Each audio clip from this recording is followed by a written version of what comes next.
गणमान्य जन, मेरे सामने उपस्थित समस्त प्रबुद्ध जन समुदाय, सभ्यता की जननी इस वीर भूमि पर आज़ादी के दीवानों के ऊपर इस चर्चा में मैं आप सबका अभिनंदन करता हूं और जिन साथियों ने इस मंच को सजाया है उनका भी बहुत बहुत अभिवादन करता हूं।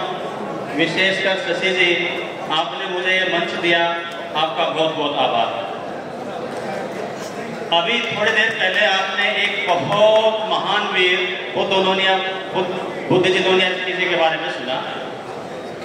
अब मैं आपके सामने जो चर्चा प्रस्तुत कर रहा हूं, आपसे ज्यादा दूर नहीं है, उत्तर प्रदेश का जिला है देवरिया, जहां पर इस वीर का जन्म हुआ और इस देश की आजादी में अपनी छोटी सी उम्र में ही अपने प्राणों का उत्सर्ग करके इस देश की आजादी की लकीर पर अपना नाम लिख गए। मैं उस वीर के बारे में आपसे कुछ चर्चाएं करूंगा। साथियों, हमारे जो वीर शहीद थे वो एक शेर की पंक्तियां बार बार बोला करते थे, इलाही वो भी दिन होगा जब अपना राज देखेंगे, इलाही वो भी दिन होगा जब अपना राज देखेंगे, अपनी ही जमीन और अपना आसमां होगा, शहीदों की चिताओं पर लगेंगे हर वर्ष मेले, वतन पर मिटने वालों का बाकी यही निशा होगा, वतन पर मिटने वालों का बाकी यही निशा होगा।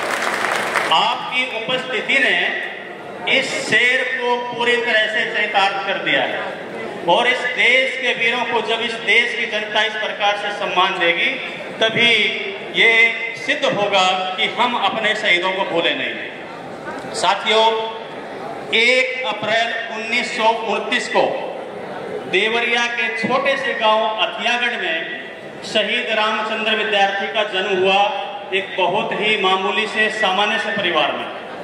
और इन वीरों की जीवनी हमें क्यों पढ़नी चाहिए, इसका सबसे बड़ा जरूरी और कारण ये है कि कोई इस देश में ये सीना चौड़ा करके न कहे कि केवल हमारे कारण ये देश आजाद हुआ है। ये देश आजाद हुआ है तो आप जैसे लोगों के कारण जो इस देश की नींव के असल पत्थर हैं। शहीद रामचंद्र विद्यार्थी एक गरीब परिवार में जन्मे और पूरा परिवार ही फ्रीडम फाइटर था। उनके दादाजी बरदौल प्रजापति जी वो भी स्वतंत्रता सेनानी थे, उनके पिता बाबूलाल प्रजापति जी वो भी स्वतंत्रता सेनानी थे, उनके चाचा दमड़ी वो भी अंग्रेजों की फौज में भर्ती थे। जब 1942 का आंदोलन शुरू हुआ, अंग्रेजों भारत छोड़ो, वो फौज की नौकरी छोड़ के वहां से भाग आए थे, उनको भगोड़ा घोषित किया गया और जहां दिखे वहीं गोली मारने के आदेश हुए। ये अलग बात है कि वो भूमिगत हो गए, अंग्रेजों की पकड़ में नहीं है। 14 अगस्त 1942 को रामचंद्र विद्यार्थी के स्कूल से दस्ता चला। सभी विद्यार्थी और सभी अध्यापक देवरिया की कलेक्ट्रेट पर प्रदर्शन करने के लिए अपने स्कूल से निकले। साथियों, 18 किलोमीटर का रास्ता है वो। बसंतपुर दूसरी एक गांव है जहां पर वो पढ़ते थे, वहां से लेकर देवरिया तक 18 किलोमीटर का रास्ता है जो उन्होंने पैदल तय किया, हाथ में झंडा उठाकर। और उस पूरे दल का नेतृत्व एक छोटा सा बालक रामचंद्र विद्यार्थी कर रहा था, जिस समय उसकी उम्र थी केवल 13 वर्ष और 7वीं कक्षा का विद्यार्थी था। विद्यालय 10वीं तक का था, 8वीं 9वीं 10वीं में भी बड़े बड़े विद्यार्थी रहे होंगे, लेकिन काम उसी को सौंपा जाता है जो उस काम को करने के योग्य होता है। तो रामचंद्र विद्यार्थी के हाथ में झंडा था, पूरे दल का नेतृत्व करते हुए वो देवरिया तक पैदल चल के आए। वहां जाते ही पूरे दल के ऊपर लाठीचार्ज हो गया, पूरा दल तितर बितर हो गया, इधर उधर बिखर गए।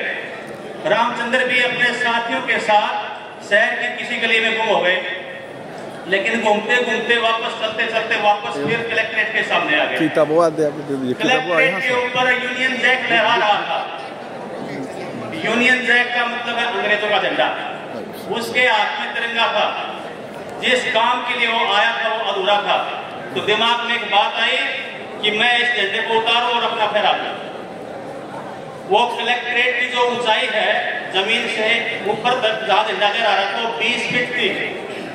इतनी ऊंची दीवार पर चढ़े कैसे? 6-7 साथी थे।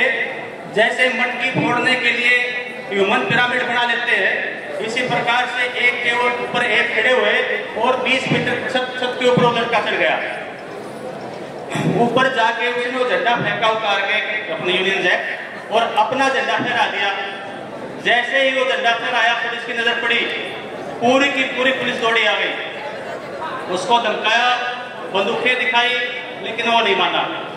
उसने कहा मैं जो काम करने आया था मैंने अपना पूरा कर दिया है, झंडा तो यही फहरेगा। पुलिस ने हवाई फायर किए, लेकिन नहीं डरा। अंत में खुद ये कहा कि इधर उधर क्या गोलियां चला रहे हो, अगर दम है तो यहाँ से लेकर चलाइए। अब अंग्रेजों की पुलिस, उसके पास तो उसमें सब अधिकार थे जिसको गोली मार दे। तो वहां का उस समय जो उमराव सिंह वहां का मजिस्ट्रेट था, उसने अपना रिवॉल्वर निकाला, उस बच्चे के ऊपर सीधी गोली चला दी। एक गोली चेस्ट में लगी, छाती में लगी, दूसरे पुलिस वाले ने गोली चलाई, वो उसके पेट में लगी। 2 गोलियां खाकर वो लड़का वही गिर गया। लेकिन इरादे मजबूत थे, फिर साहस किया, गोली खाए खाए उस बिल्डिंग की छत से नीचे कूद गया, लेकिन नीचे गिरा नहीं। उसके साथियों ने उसको अपने हाथ में थाम लिया। उसके 1.5-2 घंटे के बाद वो बच्चा शहीद हो गया और जितने लोग वहां प्रदर्शन करने आए थे, उससे लगभग 10 गुना लोग उसके अंतिम संस्कार में शामिल थे और पूरा का पूरा क्षेत्र भारत माता की जय के नारों से गूंज रहा था। वो बच्चा शहीद हो गया 14 अगस्त 1942 को और अपने देश की आजादी की नींव पर अपना नाम पत्थर की लकीर में लिख गया। इसके जीवन से संबंधित पुस्तकें बाहर आपको मिल जाएगी, उसको आप खरीदिए और पढ़िए, जानिए अपने महान वीरों के बारे में। बहुत बहुत धन्यवाद, बहुत बहुत शुक्रिया।